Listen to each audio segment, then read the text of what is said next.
Hello, I'm making a new hen house for Christmas and I've got to cut a lot of wide wood down, so I've got a new technique for doing it in a much quicker way. Now normally I'd clamp the workpiece to the workbench using a clamp. That's all very fine and dandy, but when I've got about 20 planks to saw in half, it does get a little tedious, especially when I'm going along the length of the plank. So I have to clamp, saw, and then move the plank and then saw again. So I remember seeing somebody making some rake handles many years ago, and they were using something called a Rakemaker's Holdfast. And I'm just using the same principle, only it's a plank maker's Holdfast. This is just a very old saw horse that I made many years ago, and the only thing I've done to it to make it more solid is put two concrete blocks at the bottom just to make it more rigid.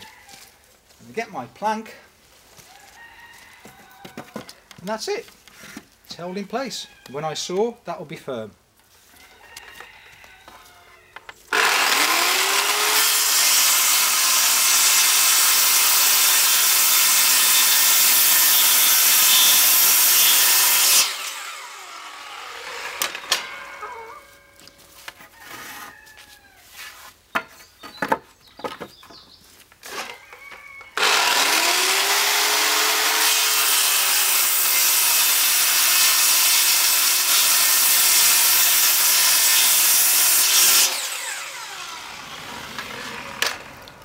Voila!